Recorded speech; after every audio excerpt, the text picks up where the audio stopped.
namba moja, wana maombi walio na ujuzi wa kuomba katika kushukuru na kusifu. Maombi ya kushukuru, watu waliokaa kwenye eneo hili wanaweza kuleta matokeo. Amina. Amen. Wanaweza kuleta nini? Matokeo. Biblia inatuambia habari za Paulo na Sila walifanya nini? Waliomba. Amina. Waliomba mpaka kuta zikafanya nini? Milango ikafanya nini? Ikafunguka. Kwa hiyo kumbe kusifu na kushukuru, maombi ya namna hiyo yanaweza kuleta kitu na vigeregere.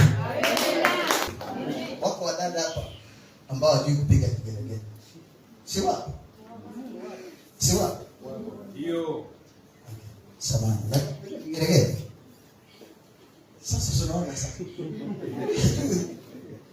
Unajua kupiga kigeregere? Wewe.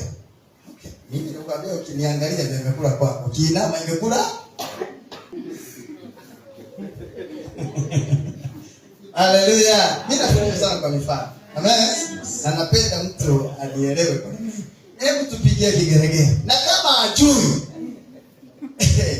viongozi wa wamama wa hapa kuanzia leo wafanye mazoezi, wapige kigeregere.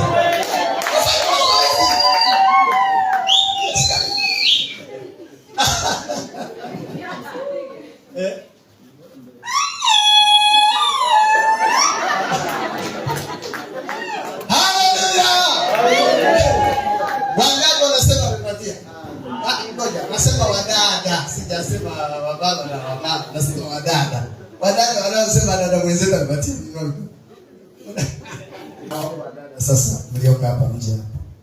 Ili sisi siwezi kaliacha hivi.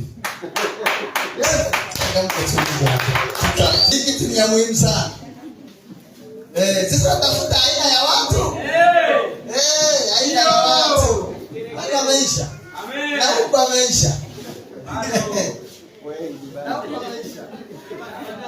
Waje. Jina la Yesu. Amen. Waje. Wadada jamani. Joko. Tunajua kigeregere. Hiyo unajua kigeregere ni moja wapo ya silaha ya vita. Ni silaha ya nini? Vita. Yes.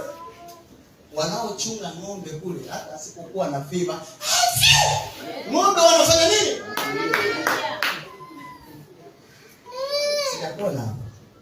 Nafikiri wewe ndo